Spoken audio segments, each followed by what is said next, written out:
And if everyone could stand for the Pledge of Allegiance, please.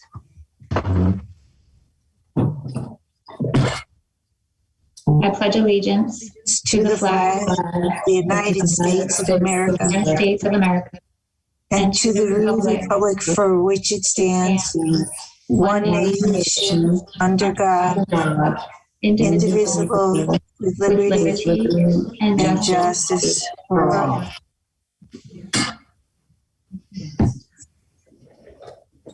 Thank you. I thought I saw Lauren. Is Lauren on with us? I am. Hi, Lauren. Would you like to do roll call?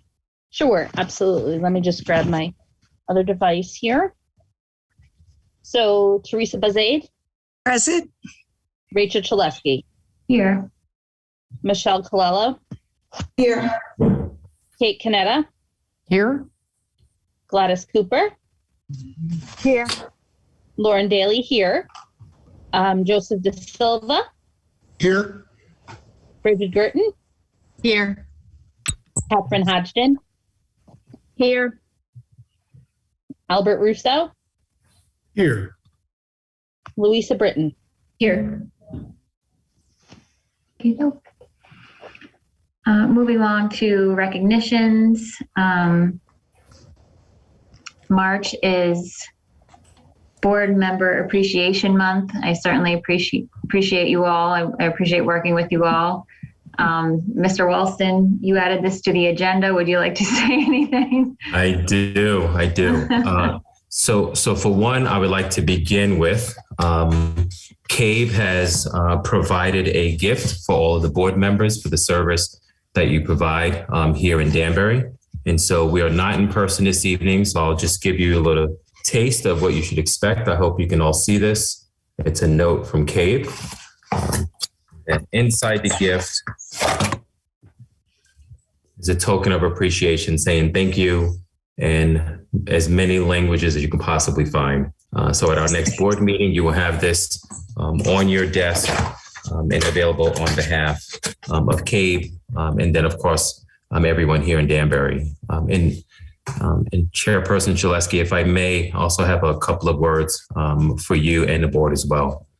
So one, I understand that the board is volunteer-based, and we certainly thank you all for your service. We do this work because we know the importance of ensuring the next generation of Danbury students are educated properly. We've seen in so many places, first and foremost, like our Career Academy, which we will talk about tonight, and in our attempts to continually expand opportunities for Danbury students and families received through our school system. I'm also just want to mention, I know that when we look back on this era of board leadership, I'm confident they will see us on the right side of these issues of the day and have confidence because of the good people that sit around us at this table every 2 weeks. So I just want to thank you all for your leadership, your service, and as always, your partnership in helping to lead our schools. Thank you so much. And again, thank you. Okay. Thank you. Thank you very much. That's very nice. Thank you. Thanks. Public participation. It was a very last minute to move the meeting remotely due to the weather. As of a minute before the meeting, we had no public comments via email. Lauren, would you make the motion for the consent calendar? Absolutely. I make a motion that the Board of Education approve the items on the consent calendar, exhibits 20 through -29, 29 through 22-32 as recommended. I'll second. Moved by Lauren, seconded by Kate. Would you do the roll call, please? Sure. Teresa Bazaid. Yes. Rachel Chalesky. Aye. Michelle Colello. Aye. Kate Canetta. Aye. Gladys Cooper. Yes. Lauren Daly. Aye. Joseph De Silva. Aye. Bridget Girton. Aye. Catherine Hodgson. Aye. Albert Russo. Aye. Louisa Britton. Aye. It's unanimous. Motion carries. I apologize. Was there any discussion on the consent calendar? Okay. Thank you. I apologize. I was a little bit out of order. Do we have any staff representatives this evening? I don't see any on the screen, but please shout out if you're here. No, okay. Any student representatives? Don't see any students with us. Okay. Moving right along to action items. I apologize. These are quite long. We do have to read them out loud.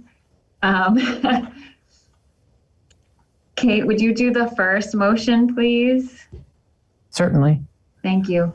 I'll make a motion for the healthy food option pursuant to CGS Section 10-215F. The Board of Education or governing authority certifies that all food items offered for sale to students in the schools under its jurisdiction and not exempted from the Connecticut nutrition standards published by the Connecticut State Department of Education will comply with the Connecticut nutrition standards during the period of July 1st, 2022 through June 30th, 2023. This certification shall include all food offered for sale to students separately from reimbursable meals at all times and from all sources, including but not limited to school stores, vending machines, school cafeterias, culinary programs, and any fundraising activities on school premises sponsored by the school or non-school organizations and groups. Moved by Kate. Is there a second? Second. Seconded by Joe. Any discussion? I believe Barry gave us a brief kind of summarization in our board packet, correct?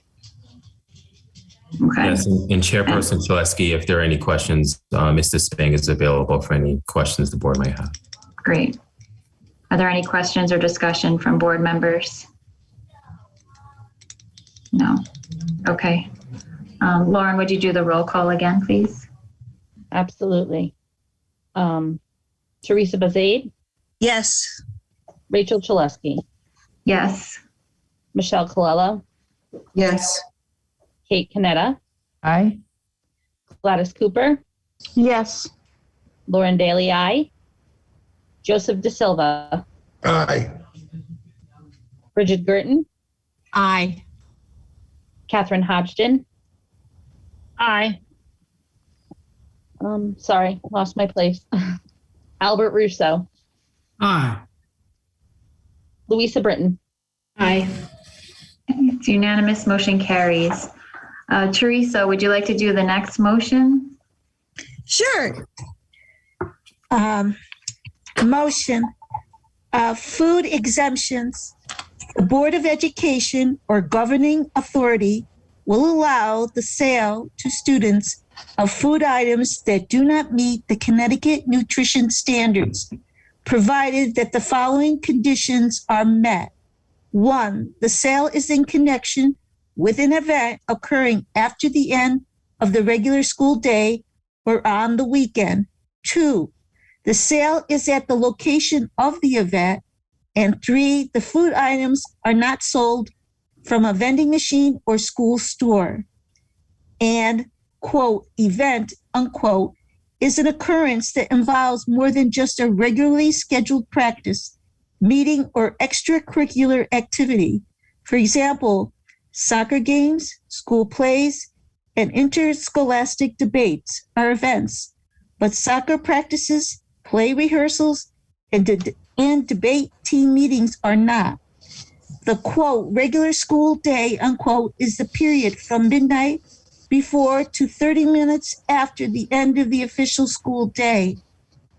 Quote, location, unquote, means where the event is being held and must be the same place as the food sales.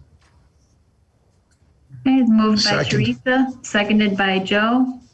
Any discussion on this one or questions?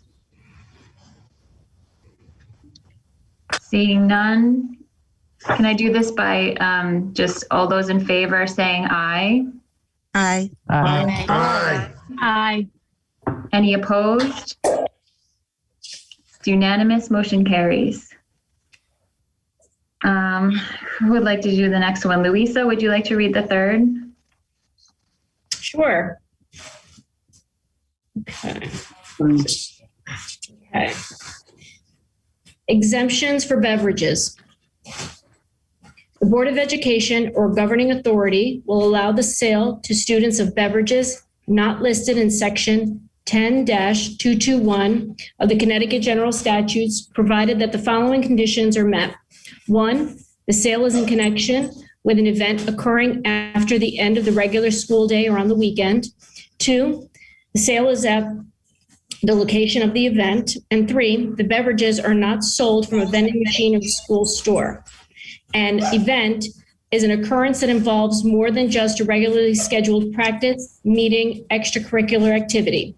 The school day is the period from midnight before to 30 minutes after the end of the official school day. Location means where the event is being held and must be the same place as the beverage sales. Second. Thank you. Moved by Louisa, seconded by Kate. All those in favor, please signify by saying aye. Aye. Aye. Any opposed? It's unanimous, motion carries. Mr. Walston, the floor is all yours. Right. Thank you, Chairperson Shaleski. I'd like to just provide a reminder for the board and then also for the community. The mayor's office in City Hall has released the meeting notice for the education budget. It will be at April 11th, and then the second backup day is April 12th. At the moment, April 12th is in conflict with our finance committee, so we will reach out to Mr. Russo to see if we can't find an alternate date. And so with the superintendent update, I'd like to start with an introduction of our 4 newest administrators to the district, all currently serving in administrative and coaching roles in their respective districts. And so I would like to start with Ms. Catherine Calabrese. She is currently working as an assistant principal in New Milford. We are very excited to have her as part of the process. All of our candidates had to go through a very rigorous interview process in which there were 2 panels, one which had board representation, the other one had representation of administrators in a district.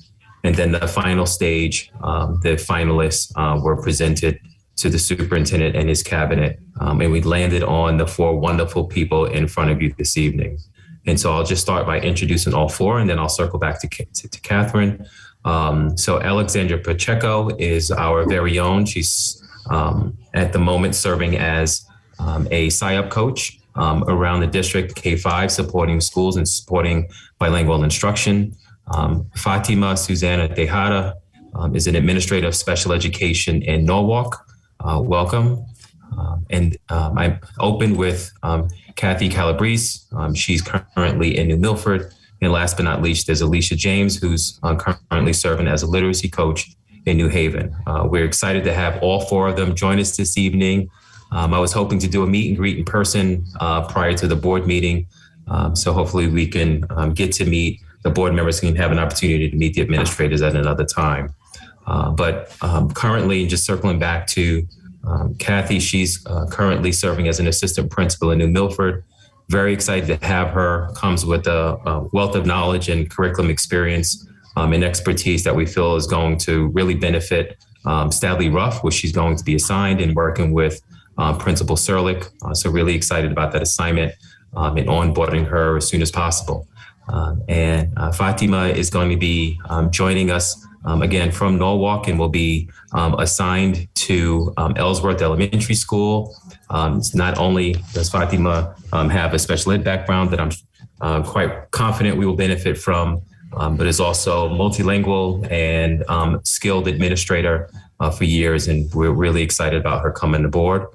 Alicia James, again, is currently working in New Haven and serves as a literacy coach. And we were all very happy about her kind of passion for education and literacy and equity for students. And We're very excited about her assignment. She is going to be working side by side with Principal Marshall at Shelter Rock Elementary School. And last but not least, our very own Alexandra Pacheco is currently again working as a SIAP coach. We are very excited. I think every administrator, whether they had a vacancy or not, wanted Alexandra, and there's only one of her right now. We are very excited. I know I've said that a couple of times already. We're really proud of you. And you, Alexandra, is going to be assigned to Park Avenue Elementary School, and she will be partnered with Principal Graphic at Park Avenue. So just wanted to provide an opportunity to say thank you.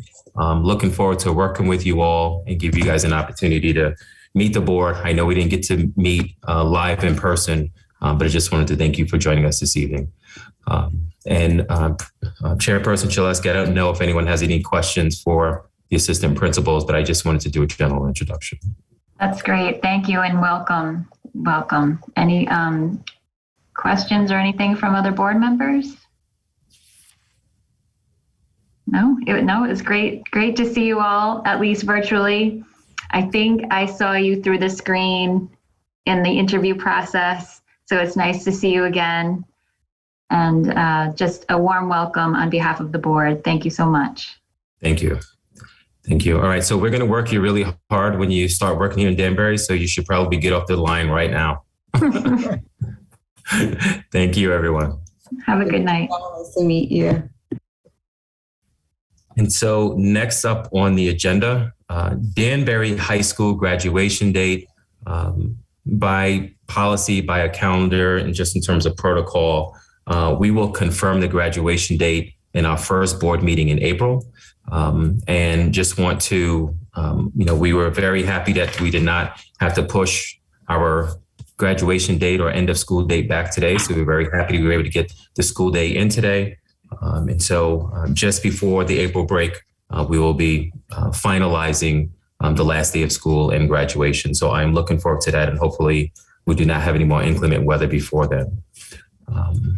And then almost wrapping it up in terms of the update before I hand it off to Kara. And that is Danbury Career Academy. And I just want to acknowledge the city of Danbury, Mayor Esposito, his team, Antonio, for leading us to this point and positioning us for, quite frankly, an absolute ideal site for a new high school. I think all of us were very excited about the idea of being at the summit. And frankly, we were excited about having a new building space. But the space was very unique. And because we were going to be providing a very unique educational academic offering, I think we were generally all excited about that. But frankly, Cardis is the ideal site for us. It's probably an ideal site that we can find in Danbury. Some of the team and I, we had an opportunity to visit Cardis prior to the signing. This is, I believe, in the end of 2019, where we were looking for space to lease. And, secretly behind the scenes, we're saying, wow, as much as we love the summer, we wish it was the Cardis, because that's really the ideal site. And so for this to circle back 2.5 years later and that opportunity presented to us, we are very excited and very thankful to the city on how they made this happen so quickly. So we just want to acknowledge that and say thank you. With that said, it presents some new opportunities, which creates some decisions. I'm not even going to say problems, but it just creates a different set of thinking for us. And as part of the update regarding the academy planning, is pretty good timing this month. I had no idea we would be here talking about academy action plan, and we'd be talking about a different site here in March. But here we are. And so the team and I, we've had several discussions behind the scenes. What does this mean? Will this change our academic focus? What opportunities do we need to maximize right now, given this new space? We've talked to our architects. We've talked to Antonio, talked to the mayor quickly.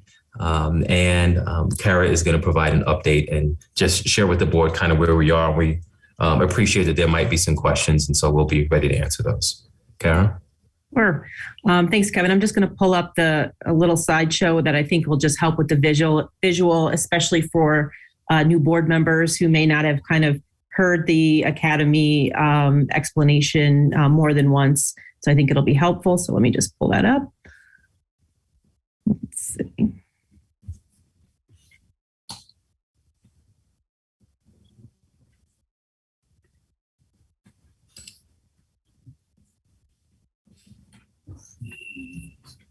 All right, just let me know if you can see that. We can see it.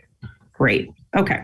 So in some previous presentations that we've done on the Career Academy, we really maybe didn't do enough justice in really getting folks to understand the broader concept. And I want to be really sure that we understand that this is larger than just a building site. And I echo Kevin's sentiments on how excited we are in terms of the opportunity to be at such a location. I think all of our jaws just really dropped when we heard what the exciting news was. So with the exciting news came an opportunity to rethink a few things and in terms of some possibilities. And I'll talk about that a little bit at the end. But the reason why I wanted to put Danbury High School and the Career Academy site side by side is because this is really about transforming our high school program into academies. So these are really about the academies of Danbury High School. And I'll show you a little bit about kind of what that looks like in particular. So just a reminder about our vision and mission, that this is really about all learners. This is, again, not just about a building. This is about transforming learning for all of our students.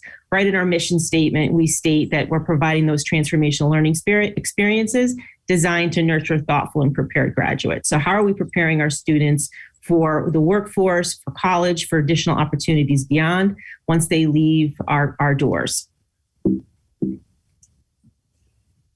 Whoop, sorry about that. So the career academies are really about creating a career-connected learning experience for students, to really engage them, to give them a purpose for learning.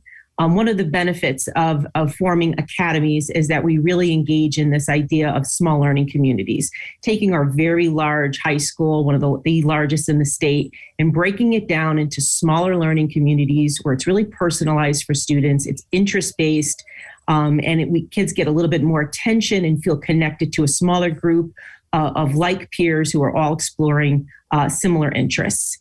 This is still a college preparatory sequential curriculum.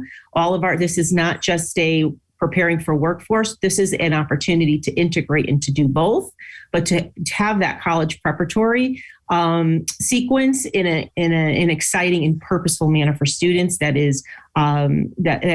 involves them being able to plan their futures beyond Danbury High School.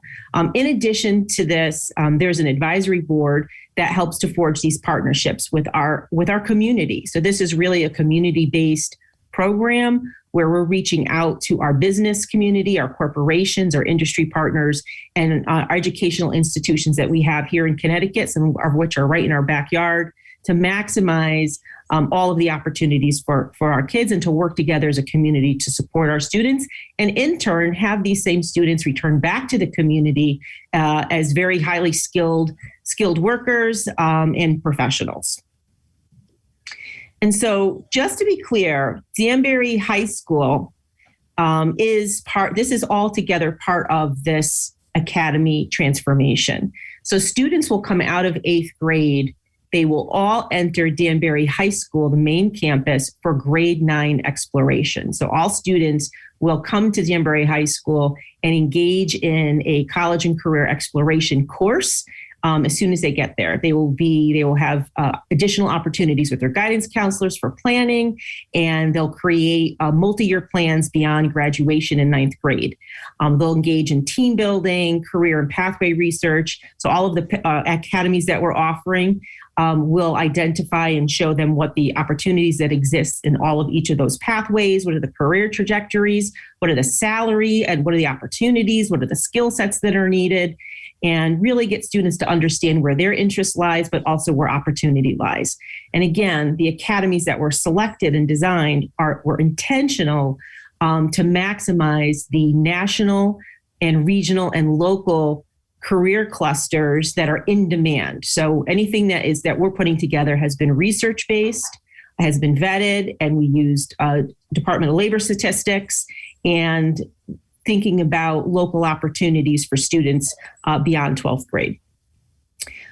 Students will learn organizational employability skills, digital literacy, and financial literacy. And these are some of the things that you don't often see in your Common Core state standards or your NGSS, right? So these are things that are beyond typical curricular content that we want to make sure kids have some facility with, so that they become employable and understand what will be required of them when they leave Danbury High School.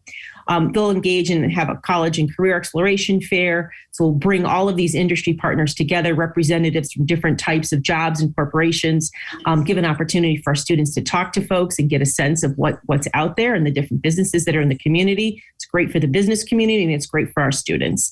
And then at Danbury High School, by coming to the high school, students are kind of inculcated in this environment. So for 6 or 7 months, they'll have an up-close view of at least 4 of the 6 academies in action, and then planned opportunities to go visit the alternative site, which would be at the Carta site, which would be named Danbury Career Academy, to visit and see those academies in operation as well, and to sit in some of those classrooms and to see what may be the best fit for them. So in 9th grade, students will take that college and career exploration course that I mentioned and engage in the college career fairs. And we'd like to create some college visit opportunities. But they'll make their pathway, academy selection in the spring. And so they'll engage in a lottery process where they will identify the academies that they want to be a part of, and then kind of rank order some of the pathways that they would prefer to be in. So we're still work out that lottery process once we nail down all of the exact pathways, and we'll continue to refine what that lottery process looks like.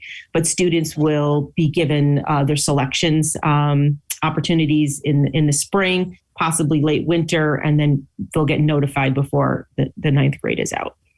So, and I'll explain where those different academies are at each site. In grade 10, once they've made those selections and they begin their pathway, they'll start with a foundational course. So those are your basic essentials for whatever academy that they're in. And we'll try to couple that with some industry field trip opportunities and bringing guest speakers into those academies. And so it really provides an opportunity for, okay, let's talk to some engineers. Let's talk to biomedical engineers. Let's talk to civil engineers. Let's talk to different engineers in different fields that students are not typically exposed to. In grade 11, they increase those pathway electives, so they get into really more hands-on, very content-specific electives. Potentially here also starting to work towards certifications, so industry-recognized certifications in the pathway that they've chosen. So students can take opportunities to complete that along with these course sequences, and provide some opportunities from job shadowing. This is something that we think is very important. This is part of the building that relationship with the business community, so we establish where those partnerships and job opportunities exist, so we can align those opportunities for our students. And then grade 12, these would be advanced pathway electives. So this could be a really high-level engineering course. It could be a very high-level course in our CNA program or our EMT pathway. And students would engage in a capstone and possibly an internship experience if they wish to do that as well. We would start to carve these out. And so, all of this is in addition to their graduation requirements that have your typical, your math, your social studies, your science, humanities. These are a series of potentially 5 or 6 courses along the 9 through 12 journey that students would have. And so this is new in the sense that you have been seeing me present a slide that looks similar that has these same colored boxes across the top. So these haven't changed, right? But what I did was I made sure that we grouped these so that it's a little bit more clear to the public or to the board. And I know it's small, but to really get folks to understand that really this is really about the academies at Danbury High School. All students go to an Academy of Exploration in grade 9 at Danbury High School. And then a select number will make a choice to participate in these 2 academies here, right? And they will go to the Danbury Career Academy or the new building, which would be Cardis. The other 4 academies are at Danbury High School in the existing building. And that's the part I wanted to make sure that was a clear distinction, because I'm not quite sure if everybody understood that. And the reason for that is we started to get a few calls after sort of some of the press releases. Hey, where can I sign my child up to go to the Danbury Career Academy? Which is great because it generated a lot of excitement. But I wanted to make sure that folks knew that really this is a transformational model of our high school experience for all kids. And it just so happens that we have an opportunity with a new site and location that will house these two academies here, and that will have an opportunity to be reimbursed, which is wonderful for all of the specialized pathways that will go into that location.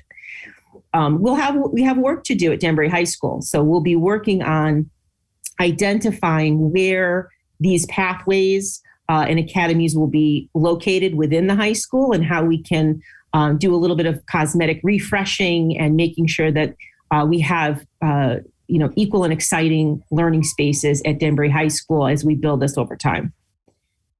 So kind of question is, where do we stand now? So in the last probably 2 weeks, it feels like a whirlwind that has kind of befallen on us. So we went from meeting all of the time and spending what seemed like a year on the design of the summit site, to quickly having to pivot to say, whoa, we've got this new site and this new opportunity, and looking at the plans that were put together, the ed specifications, the existing footprint of a totally different building. And I want to commend Antonio Idarola and some of the architects that were in consultation, because they kept coming up with some amazing designs and configurations. In the process of this, Kevin and I had a gazillion phone calls back and forth with each other. Like, this site, this site actually has the ability to be its own high school. When we originally designed at the summit location, that particular site really did not present any opportunity for it to be its own high school. We didn't own the land. There are no facilities there. It really was kids were going to come there for the classes, and then we'd get them back to Danbury High School. And so all of the planning, all of the designs, all of the ed specifications really centered on this 10 through 12 experience, and that would have been a limited, without facilities at that site. When this opportunity came up, we really had to take a step back and say, what could we do differently to maybe prepare this site for the future? And when I think about Ellsworth Avenue, way back when that building was designed, there was an opportunity in a crossroad to design it so that it can have a second floor or not. And choices were made so that, at the time, and then here, adding a new site to that building when maybe we could have gone, a double decker, in with this current model. So, how do we take a look at the building space that we have to make sure that we're maximizing it for potential future growth? So small tweaks that were cost neutral, such as taking a look at the gym floor that was designed for the summit location that was really not a regulation size, and making some tweaks. So moving it from a middle school size gymnasium to a regulation size so that basketball games could be played there. So if down the road this became its own high school, that would not be a very expensive, that would have been a very expensive project to fix that situation. Same thing with looking at some of the existing space that we had carved out to now include some room for band and music down the road, again, so that if this became a comprehensive high school, there's spaces carved out within the existing footprint, cost neutral, that could be serviced well in the future without large remodeling expenses. And so, in the current plan, the way that things have fallen out, this project was never designed to develop a comprehensive high school. So we're still working within the confines of that budget and the confines of those education specifications. But again, being mindful of the opportunity to grow and being intentional about what we can do to be smart in the way that we're envisioning some of that space, if that makes sense. So right now we are looking at finalizing some of the ed specifications for the city and the state. And then we are also constantly refining. We have a group that meets every Friday at 7:30 in the morning at Danbury High School. And then I have a small team of our curriculum administrators that we're constantly working with at CRC. We constantly revising and examining and researching the pathway options and the opportunities. What I can tell you is absolutely amazing what's happening in the state right now is that the state is starting to position, and this idea of career-connected learning is really catching on. And they're offering opportunities for collaboration that didn't exist before and bringing folks to the table for us to work with. And so as it seems like every other week we're learning about new opportunities that exist and going back to the table and looking at our pathway options to make sure that we have the very best plan in mind. So that will continue. And as the pathway options, develop and take shape, then that will inform, continued spacing and staffing at both locations. And that'll be an ongoing process to review those. And also too, what's really important to know is that, and this was true at the Summit site as well, is that transportation logistics are going to be a huge piece with this. Anytime you add another building, particularly, one with over 1,000 students in there, you're going to have another transportation tier. You'll have to have either additional buses, additional bus runs, or you'd have to tier your busing differently. And so, our goal is to make sure that all students have access to the comprehensiveness of Danbury High School in terms of their extracurriculars, athletics, anything that's happening at that school. And so that would require bringing students back to that site at the conclusion of the day, and that would be a transfer location for students. And so that requires some tricky logistics that will have to be worked out. And no doubt that will be something that's in part of the budgeting for this in the future. And so as the details kind of finalize on the both space sites, that transportation piece will come into play, and we'll be talking about that probably in depth in the future. I think that's it for me. I have a question when it's appropriate. Sure. First, great presentation. And I'm really excited about the fact that we're thinking ahead in terms of making sure the gym is regulation size, or, planning ahead for what rightfully I think you pointed out is a chance for a second, whether it's a second actual high school, like it's now the Kenosha High School, the home of the fighting, whatever. But it does, even if it's part of Danbury High School, it seems like this presents the ability to accept a lot more students, or possibly more students. Am I right? Than the 1,100 plus or minus we were talking about at the Summit? Because my concern is this: 360 middle school students or 350 middle school students does nothing really to alleviate any significant component of our middle school overcrowding.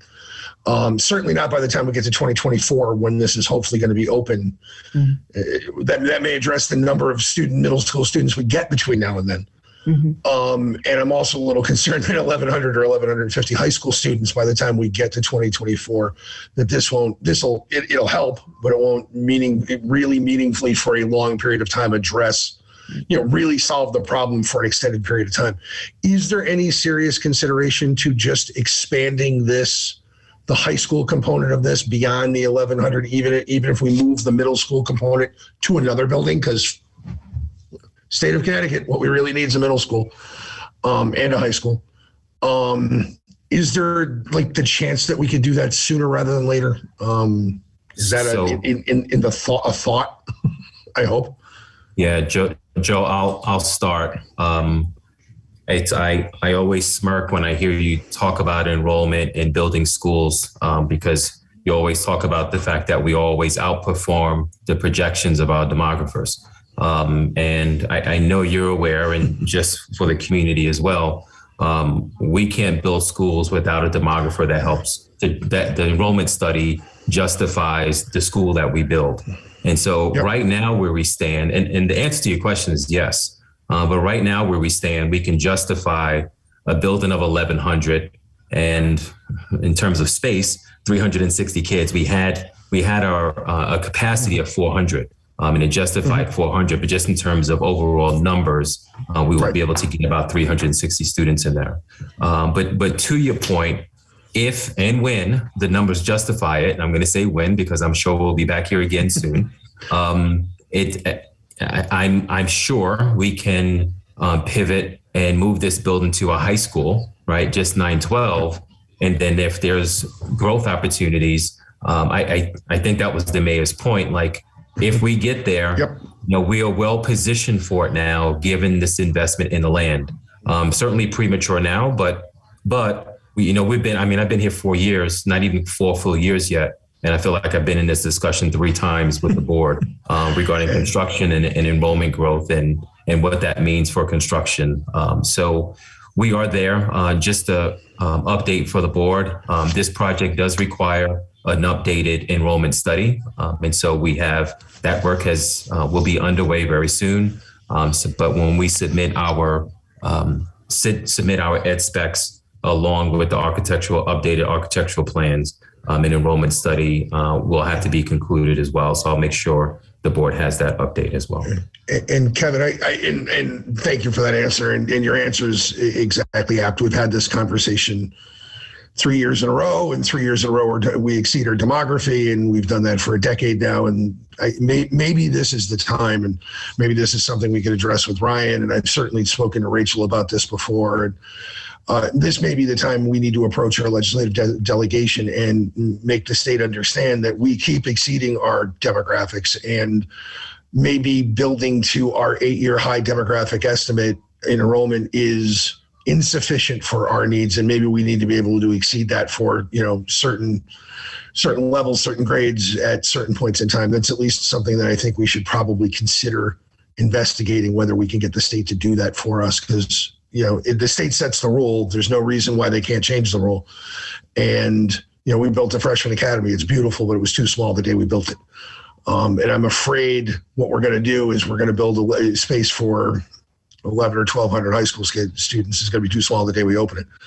And at the summit, you're right, we were limited. And here we have the world is our oyster. And I agree with the mayor. I think this is a great purchase for the future. And hopefully we can make some of that future sooner. Thank you. Thank you, Joe. Are there any other questions now that the floor has been opened? Thank you, Rachel. Teresa, go ahead. I just want to say to Kara, concerning buses, maybe consider something like what WestCon does with its Midtown and West Side campus, running a looping bus situation during the day, and something along that. Just a suggestion. You're and obviously that's far down the road, but I just thinking of what WestCon does with the split campus. Yes, no, I appreciate that. Yeah, we're looking at all options. Getting kids to that site, and then to travel to Danbury High School, and same thing with the way home. So it's quite a few students. So we'll have to figure out, the best way forward. That's the most economical for the plan. Right. Thank you. Any other questions from board members? I can't really see anyone, so you're just going to have to unmute. And should I stop sharing? Is that better if I do that? Yes, Kara. Thank you. Sorry. That's okay. So, Kara, my question is about the existing academies at Danbury High School. Will those still remain? Do they fit in with will it just these just kind of expand upon those? Yeah, so we have, we have a CNA program at Danbury High School, so that would get moved over to the new site, the new location, and the design build of the they call them collabs, which were the collaborative learning spaces, will be suited to house, I think it was maybe 12 hospital beds and all the equipment that goes with it. And, if you've ever been to the CNA program classroom at Danbury High School, it's in one classroom and it's jammed with equipment. it's an exciting room to be in with the kids, but it is tight. And it's one of our most popular programs there. And so really, how do we expand on that and provide more opportunity? And then we'll have a space for the EMT. So we'll grow that out. And you have a certified staff member who actually can teach those courses. So that will also go. So all of the medical type things will go over on the new campus. And we'll have some expanded room to actually work and to grow. And so, yes. And then our engineering, we're going to keep the engineering pieces at Danbury High School. We're talking about, there's some exciting choices, the things that we wrestle with is, do you keep a biomedical engineering with the health group, or do you keep them with the engineers?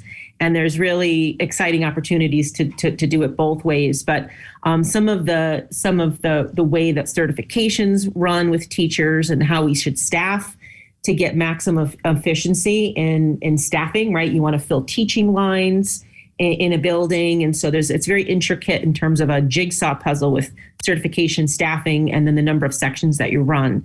And so we keep going through different scenarios to see how that would play out. And then, where would those students be best served in which campus, and what are the facilities that would support that? So it's a constant jigsaw puzzle. It's an exciting puzzle that the curriculum people love to work on. But so we'll continue to update you. But yes, we do have some seedling pathways that will grow out, and we're looking to expand on those and build.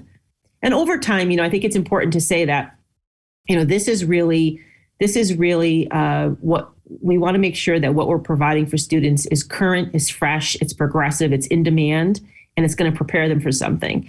And so that's going to require us revisiting and monitoring the outcomes on a regular basis. And so, how are students faring? How are these pathways serving our students? And, every probably 5 or 6 years, we'll probably have to go through a cycle where we say, does this pathway make sense? Or is this something obsolete? Is there something that's more emerging that would better position our students? And then how do we inch to get there and to build that program? So it has to be a responsive program to meet the demands of a very rapidly changing, workforce. Right. Yeah. And student choice. And student choice. Right. Great. Any other questions on the Career Academy? Okay, and you answered the admissions question times from parents. Rachel, you're frozen. Sorry, I know I'm frozen. Okay. Sorry. I didn't hear the question. Sorry, no, I received the same question from a few different parents about admissions, which you touched upon, and it would be kind of the lottery process that's currently in place for the existing academies. But there more info to come, it sounds like. Correct. Yep. Great. Okay. Moving on then. And so one more item on the superintendent's report. And so I just wanted to update the board and the community that on behalf of the district, we did submit written testimony for House Bill 5, I believe that is 5823 to fully fund, 5283 to fully fund Alliance in 2025. And I think this is a perfect segue. I've asked Zach and Ryan Bingham, our lobbyists, to join us this evening and provide the update. Zach Dendis and Ryan Bingham provide some updates, not only on that House bill, but some other House bills that we might be of strong interest to Danbury Public Schools. So Ryan and Zach want to thank you for joining us this evening and providing this update. Thank you. Great. Everybody can hear me okay? Yes, sir. Cool. I'm Ryan Bingham with Sullivan and Lashane, and we've had the pleasure of working with the Danbury Board of Education in the city side of the city of Danbury for several years.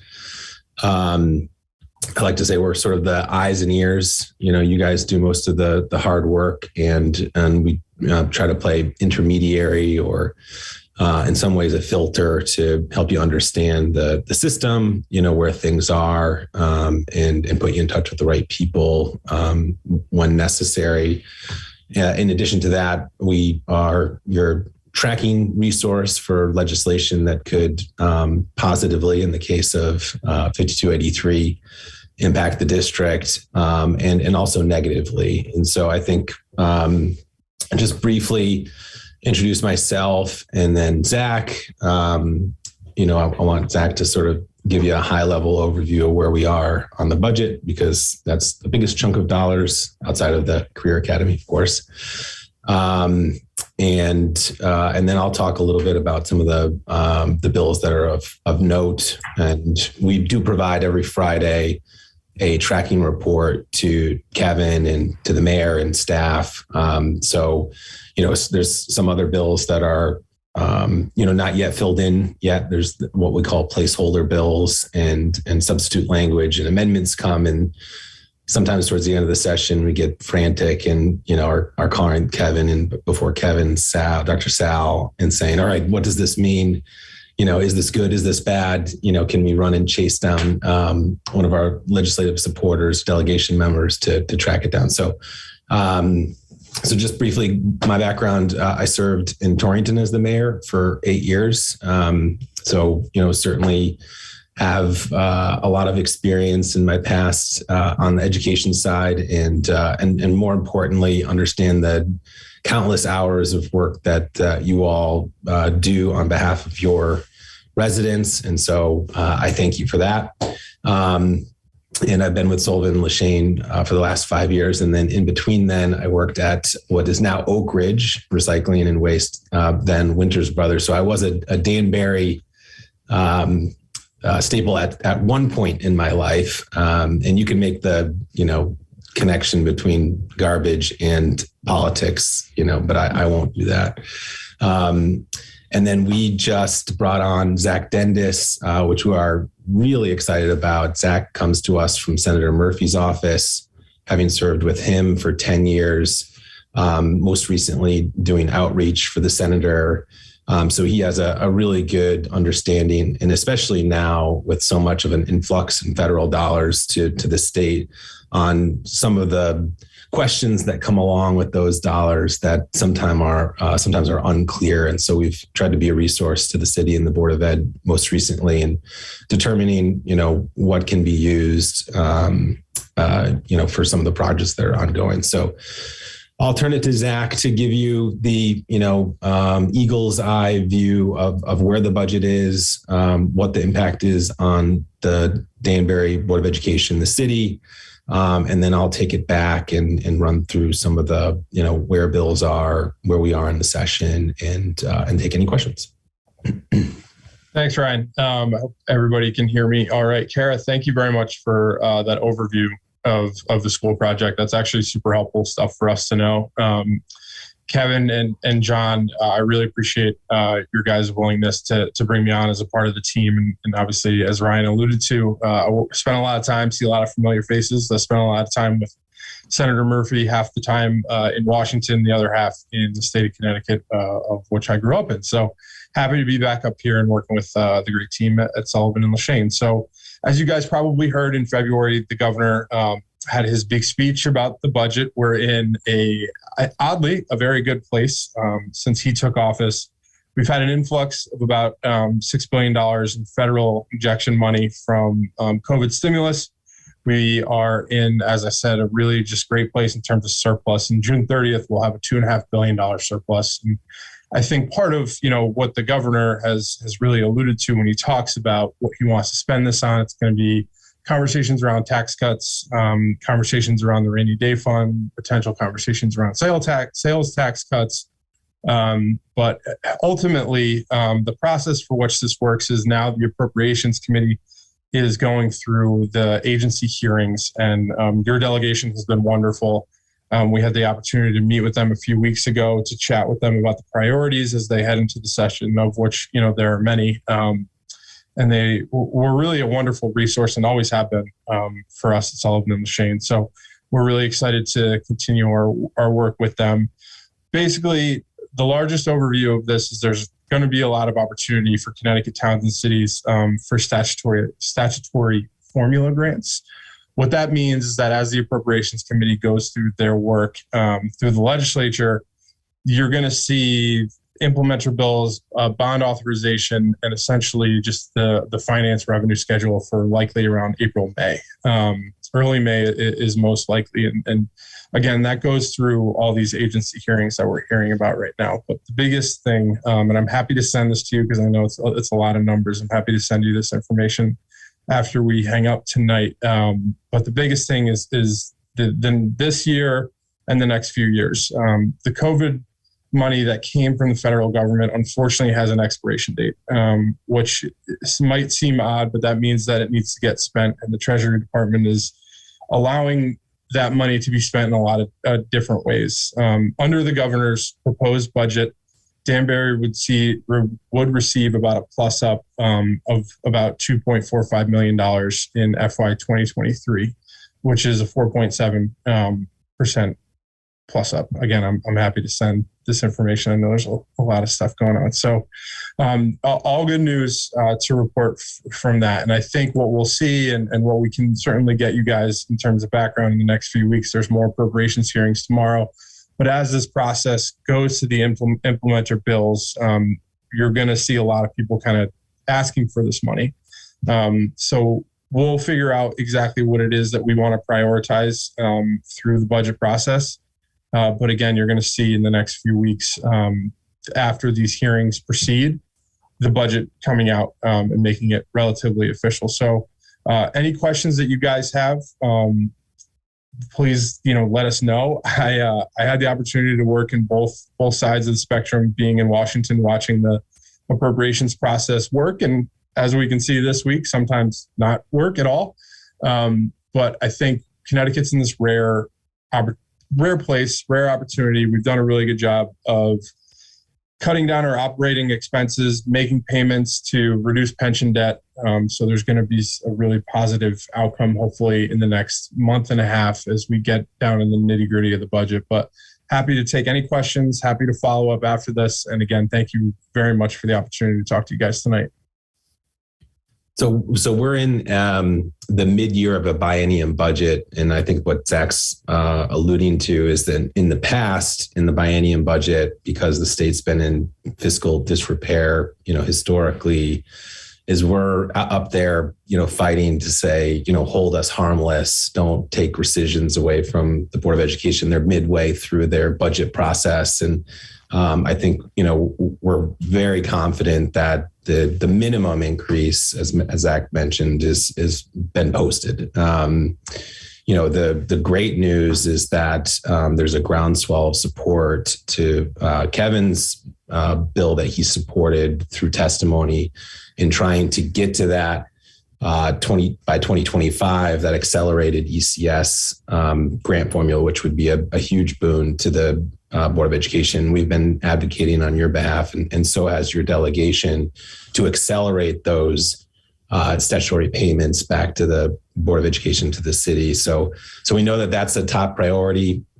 It is 100% on our radar. It certainly is on the radar of your delegation and the mayor. So I think, we can sort of say at the very least that it does appear that there may be, I should say, I don't have a crystal ball, but there maybe the time is right to finally get to that point where you're accelerating faster than the 10-year phase-in that was originally anticipated, which would obviously benefit the city of Danbury, which has unfortunately been underfunded as a result of, sort of kicking the can down the road on ECS. Ryan, is there anything else we can do in this regard? I mean, obviously, this is a particular interest to the board and the city, obviously. Yeah, I mean, I think there's a time and a place for it, for sure. Your testimony is a marker that suggests certainly to the Danbury delegation, but to other like districts. And I think, off the top of my head, Norwalk, which also submitted testimony in support of it, Stamford as another example. These are communities that are in similar situations where they've got a a growing student population, to Joe's point, outpacing, what all projections could be. And so you're constantly sort of lagging behind, even as the accelerated payments phase in. It's in the education committee now. They have a deadline to get all of the bills out of the education committee by the end of this month, March 28th. And so I'll take your testimony, have it in hand, and make sure that, and we have 3 members of the delegation that are on the education committee, Senator Kushner, Representative Harding, and Representative Callahan, to make sure that they're aware that this is critical to the district. And so I think, if I'm a board member, I'm certainly advocating. I know I've seen Rachel up in the building prior to COVID advocating on behalf of the board. So, don't be shy to let your delegation members know that you support it. You'd like to see it be successful, and tell them, that you'll work with them in any way, shape, manner, or form. And we'll sort of broaden the net to other members, certainly the leadership of the committee, and we'll find representatives from those like cities to team up with and advocate on your behalf for. So, and we'll, if it's in danger, or if it, starts becoming something that we have to raise the red flag, you'll be the first to call on that. So, okay. Yeah, for sure. And then just 2 other deadlines. So I mentioned the education deadline is the 28th, and to Zach's point, the Appropriations and Finance Committee, which is the, both sides of the budget, revenue and expenses. Those deadlines are April 8th for the Appropriations Committee and April 7th for the Finance Committee. And so what you'll see at that point is, the semblance of a budget coming together, knowing that what comes next is essentially a negotiation between leadership and appropriations, finance, leadership and all the caucuses, and the governor's office and the Office of Policy Management to try to finalize the budget, knowing that there's, 100 bills out there that could potentially impact the budget through additional spending, decreased revenue, or the complete opposite of that. So those will all sort of take shape. And then the final deadline that you should be aware of is what we refer to as Sine Die, the end of session, where all bills either have passed or will die at midnight, May 4th. And so that's the end of session this year. And it's a short session. That's actually the shortest legislative session in the state's history, just by way of the calendar, 84 days. And so if Zach and I look tired now, call us up on May 4th at midnight, and you'll see 2 people with not very clear eye, but, happy to do it. And so, I don't know, obviously don't want to take a whole lot of time, but if you don't mind, I'll just hit some of the other bills we have tracked, just as a placeholder, to alert you to some of the things that's happening. And there are still bills being filed as we speak. So these lists change rapidly. So one of the bills that I think we should have on our radar is the goal of having all zero emission vehicles and school buses 100% by 2030. So something to be fully aware of as a potential, certainly a laudable goal to reduce carbon emissions, but something to be aware of as a potential cost to the districts. And that is both in SB 92 and SB 4, both dealing with zero emissions vehicles. And you can stop me if I'm going too fast, but I just don't want to take too much of the board's time in going through some of these where, if we send the tracking sheet, you can always ask us. the Department of Education bill, there's a lot to it, certainly to parse through, but that's one on our tracking sheet that we are always going to be watching to see if there's anything that comes in or out of that bill that could potentially impact curriculum, how you hire teachers, and a plethora of other items. That's SB 226 in the Education Committee. I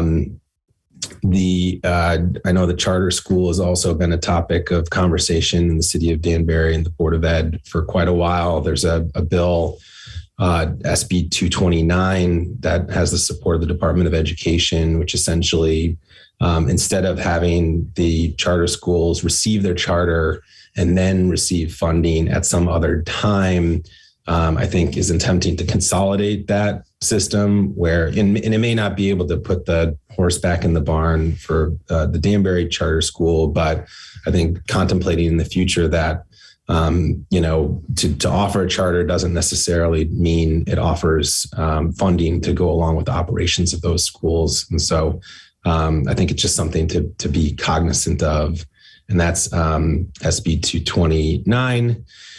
I think one thing that could potentially be problematic for the Board of Education and certainly warrants further discussion is SB 232, which changes the way that the ECS grant is formulated. It does put more weight on property wealth. And I think one of the issues that Danbury has had historically is that you've got great property values and it doesn't sort of jive with some of the student population issues that you have. And so I think that could be potentially something that, could be harmful to ECS fund or to special education funding. So something that we're keeping an eye on.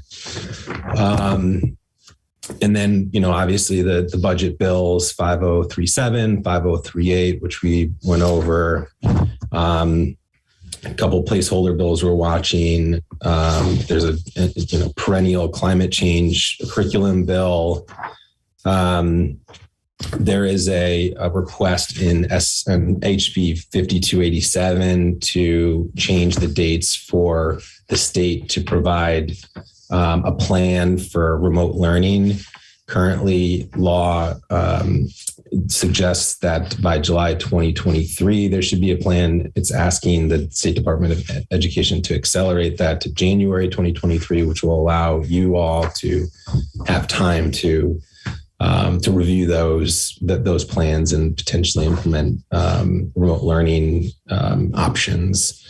And then last but not least, as we mentioned several times, but something I think we're going to certainly rise to the top of the pile is 5283, which has been heard last week. And there was, I think Kevin could probably speak to this. I think there was 100 pieces of testimony and most of it was in support of the bill. And that's certainly important to see. So that's sort of the high level. The other piece I wanted to mention, just, sort of at non-legislative, but we worked with Kevin and John early on in the city side and David St. Clair and the mayor, recognizing that there may be expenses that could be classified as COVID-related expenses that we didn't get reimbursed for, not because we weren't eligible, but the city and Board of Education, spent everything that they were allocated for. And we acknowledged that, or at least we had the feeling that there were communities in the state that weren't going to spend all of their money. And so we tried to put a marker down, and the mayor sent a letter in January to then Secretary McCaw requesting that if there are towns and cities that are not spending their allotments, and instead of turning it back to the federal government, that Danbury stands, ready, willing, and able to get that money and have eligible expenses, right? So. And I think that was somewhere near $3 million as a request. So we'll keep track of that. There is a new OPM secretary, Jeff Beckham, he certainly has his hands full in that department right now with the budget negotiations in the legislature, but the marker's been put down, and we'll certainly circle back on that when the time is right. And we're starting to hear rumblings about that being a discussion in the very near future. So hopefully that comes through. And then the other piece of the budget that we're certainly going to be digging into is a $90 million investment that the governor set forth in the budget for air quality in schools. So HVAC upgrades, filtration devices, et cetera. So, there's still some meat on the bone there that we got to dig down for you on, but it's certainly something that could be helpful, that could relieve some of the capital constraints that you have now and into the future. So that is a mouthful. I won't take any more time, but certainly willing to answer questions now or at any point in the near future. So Ryan, I just want to reiterate, of course, as the superintendent here, of course, I'm going to say this, but I think the ask is justifiable. Some of our board members were here at the time when they recall we had to make sure our STA and our drivers and transportation were still paid throughout the pandemic, even though buses were not running. And then the same is true for food services, despite the fact that we lost considerable revenue from food services.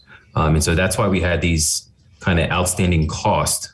And we made sure, and we use COVID monies to help pay those commitments that we made. And so if there are districts out there with leftover money who didn't have to do this for whatever reason, we feel strongly that it is justifiable. So I couldn't help myself, Ryan. I had to just get that in.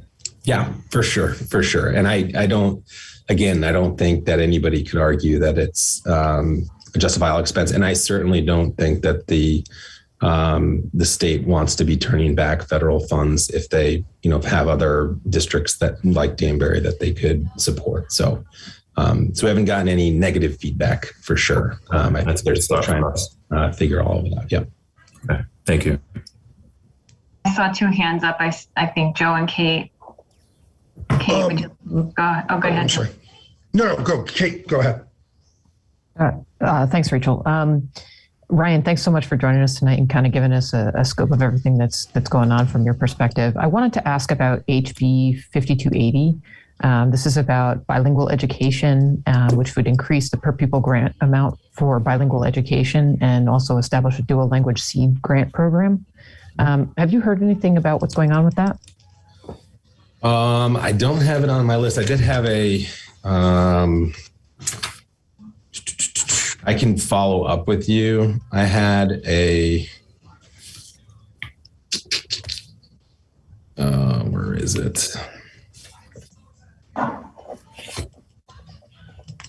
I had a Danbury is probably already doing it note on it, so I didn't address it. But it had. And Ryan, while you're looking, I can share, Kate, that Fran Rabinowitz on behalf of CAPS did send out support at 5280 and asked a number of superintendents to sign off in support of it. Danbury was one of those districts. Thank you, Mr. Wilson. So I don't have it on the sheet, but I will add it to the agenda and I will follow up and give you a summary on where we are. That would be great, Ryan. Thank you. And we've got 25% of our students who are English learners, so that's a substantial portion of our student population. I also wanted to just go back real quick, if I could, to 5285, which you talked about the climate change aspect of that bill. I note on here also that they're also trying to start a pilot program for teaching financial literacy and establishing a Connecticut Civics Education Task Force. And I'm just wondering, how, are those things that were just sort of tacked on to the bill? Was it done with intention? I don't know off the top of my head, but I can tell you that a lot of times when, because the bill has been heard and we've seen that bill come in and out, and a lot of times it gets, sort of very political, as you can well manage. And so in some cases, as a way to try to move a bill, there could be additions to it that could appease the other side. So I don't know off the top of my head, but I could certainly find out if that was maybe a negotiated portion of the bill to, let it move a little bit further this year. Okay, thank you so much. Yeah. Joe? Yeah, Ryan, thank you. You certainly reminded us that the JF deadlines get here in a hurry in a short session for sure.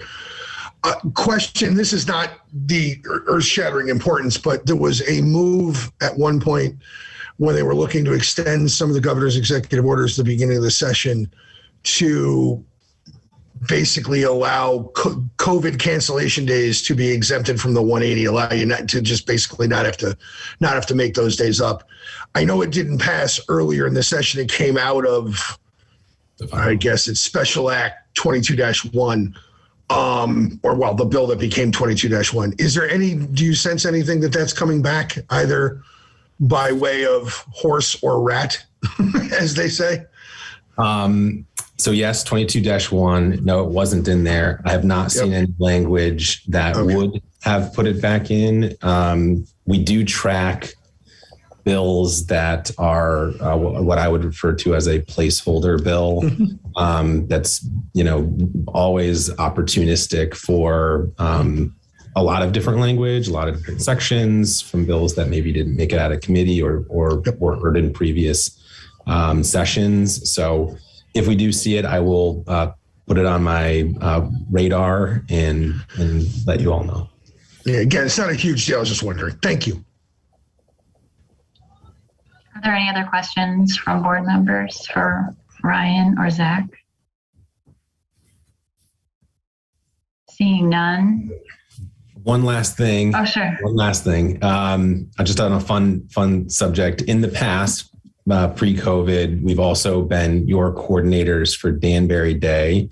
I would say probably not this session, not just because it's sort of still in flux, although we're in the building on the first and second floor now, which is a great help to us in what we do up there. But just, I think put a marker down for 2023 to bring back Danbury Day. And there's so much great news from all of you and what you're doing with the Career Academy. And I know we've talked about this in past Danbury Day events. And so I think legislators will be really excited to see the progress that you're making. And so just put a marker down, bring the hats back, and hope to have you up in the building next year, advocating on your behalf.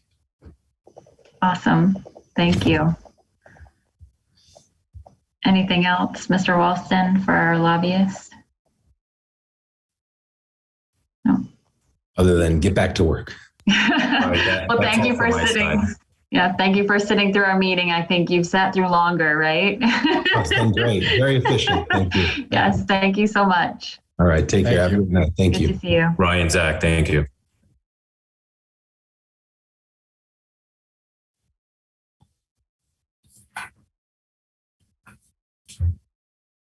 Is there anything else from you, Kevin, that? No, that is all from us regarding the superintendent report and the discussion item. Great, thank you. I don't have much in the way of a board chairperson's report, except that I do want to thank Ms. Volpe from Mill Ridge Primary for inviting us to read to her classes last week during Read Across America Day.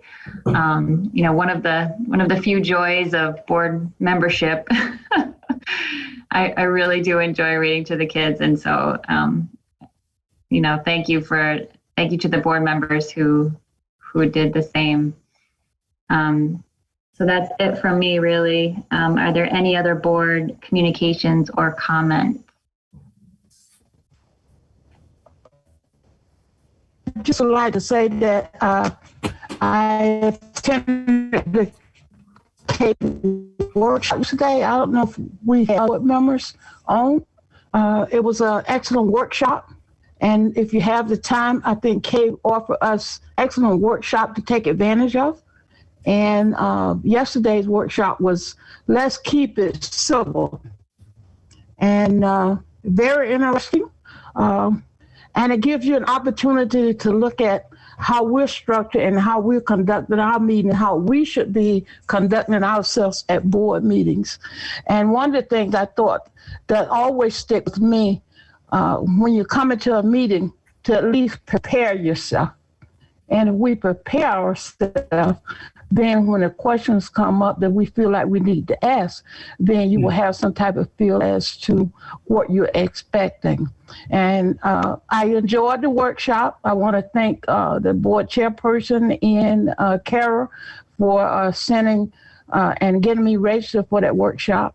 And I just want to say to other board members, when you have the opportunity, it was only, and I know most of us work during the day, it was from 12 o'clock until 1:30.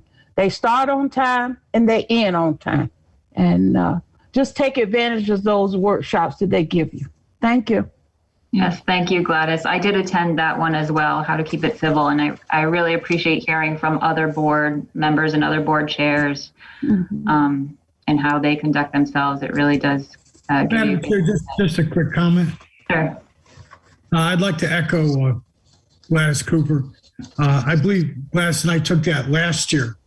And as far as boards go, I think we're pretty civil to consider what I've seen in some of the bigger cities and on the major news networks. So kudos and congratulations to us all. Thanks, Al. We are civil. We are civil, but we don't get an opportunity to see how other board, you should have seen some of the things that came out of the Hannum board when they were talking about the mass. And, it was almost police were there. And, and it will give you a feeling as to how you should be conducting yourself and what's going on around you. So, congratulate us. We are civil. Thank you, Gladys. Any other board comments or communications? No. Okay. With that, a motion to adjourn. Second. Moved by Al. Second. Seconded by Kate, I think. I'll give that to Joe too. Okay. Oh, Joe. Kate, seconded by Kate. Oh, Zoom. All those in favor? Aye. Aye. We are adjourned. Thank you all. Good night, everybody. Good night. Thank you. Have a good night.